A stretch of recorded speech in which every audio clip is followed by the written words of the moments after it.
সকলকে আমন্ত্রণ জানাচ্ছি বাংলাভিউ সরাসরি সম্প্রচার স্টুডিও থেকে। আপনাদের সাথে রয়েছে আমি শ্রাবণী তালুকদার। জানিয়ে দেওয়ার চেষ্টা করব আমাদের হাতে থাকা আজকের বিভিন্ন গুরুত্বপূর্ণ খবর। সবাই পাক্কা জুয়ারি, সুযোগ পেলেই বসে পড়েন জুয়ার আসরে।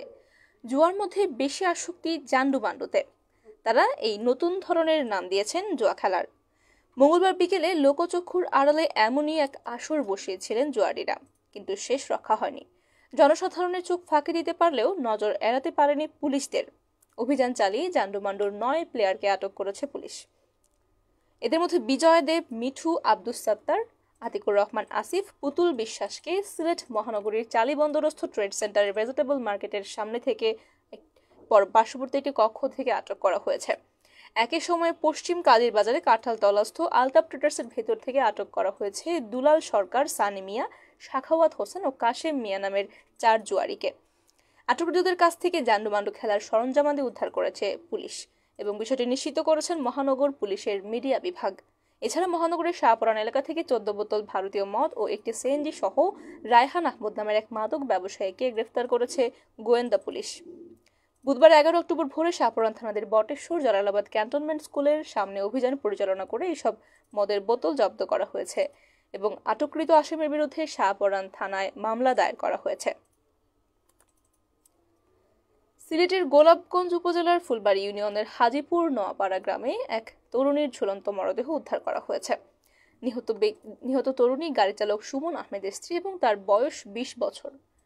মঙ্গলবার দুপুর 2:30টায় ফুলবাড়ি নোয়াপাড়া আশ্রয়ণ প্রকল্পের 89 নম্বর ঘর থেকে লাশটি উদ্ধার করা হয়। জানা গেছে, মঙ্গলবার দুপুরে শাশুড়ির সাথে নিহত পুত্রবধূ একসাথে গোসল করেছেন। পরে শাশুড়ি একটি কাজে বাড়ির বাইরে গেলে ফিরে এসে দেখেন ঘরের দেয়ালের সাথে ঝুলছে তার লাশ। পরে পুলিশ এসে লাশ উদ্ধার করে ময়নাতদন্তের জন্য নিয়ে যায়। ফুলবাড়ি ইউনিয়নের 6 নং ওয়ার্ড সদস্য আবুল কাশেম বলেন, এই খবর পাওয়ার সাথে সাথে তিনি চলে আসেন এবং পুলিশকে খবর জানান। পুলিশ এসে ময়নাতদন্তের জন্য লাশ নিয়ে গেছে।